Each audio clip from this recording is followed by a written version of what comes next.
We are 11 members in our family. It's sisters and 3 brothers. Really. Hmm?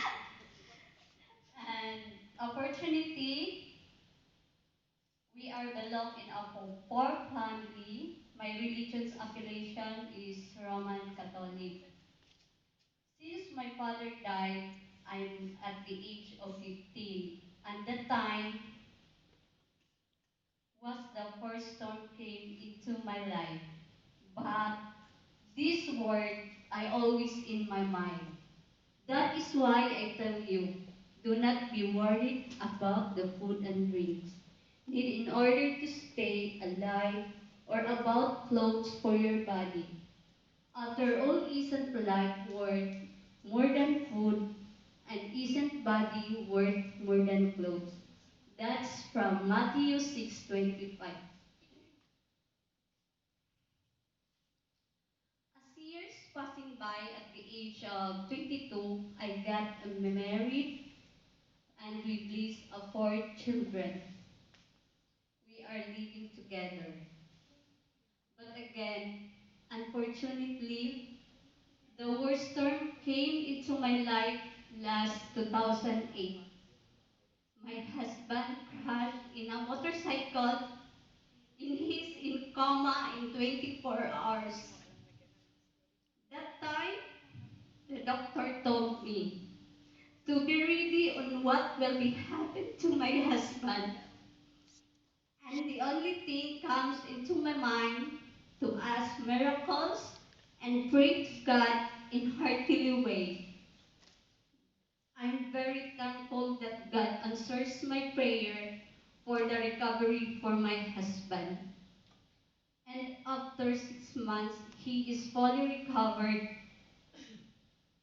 And I think my husband is also rid of his addiction from cigarettes, liquor, and drug addiction.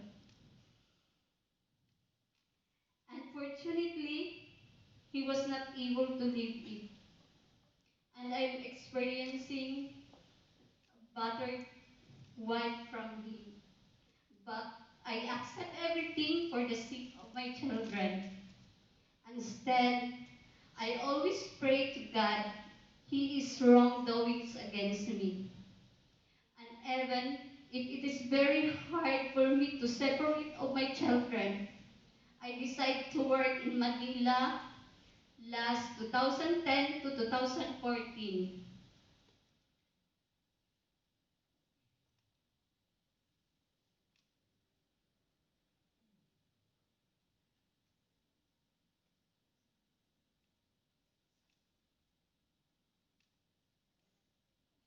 Asan ka na? But again, unfortunately, my salary is not sustainable for my 4 children. And then I decide to work in other country even if I'm so far away for my children. And this last February, I started to work here in Indian family, but unluckily they treated me like an animal.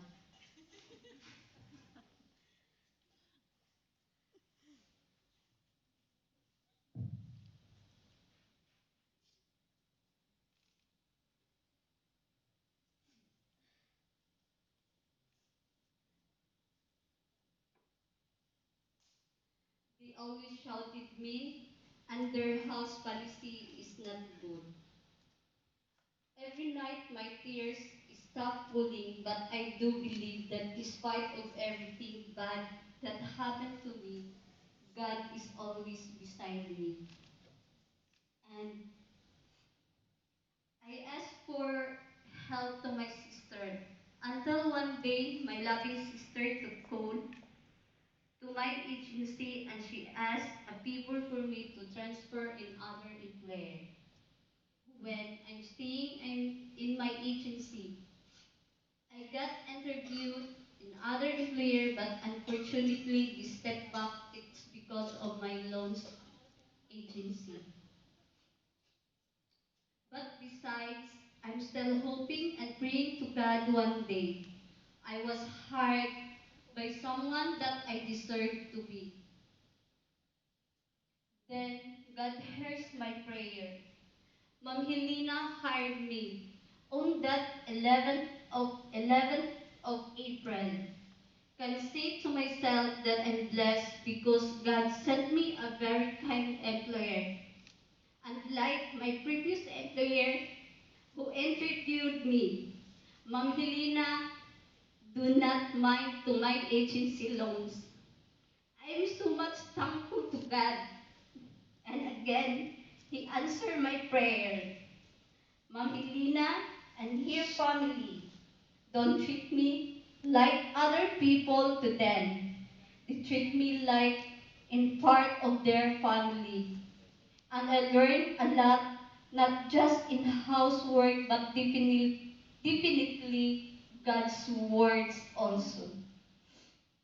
Whatever that happened into my life, this was a big credit for me to my employer and their family, and most especially to our God, and also to our groups, which is the Philippine ministry that I most welcome in this group.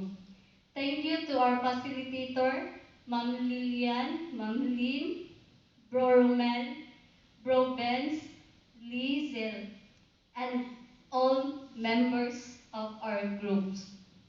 And once again, to my very kind employer, Deacon Fu, Ma'am Helena, and their family.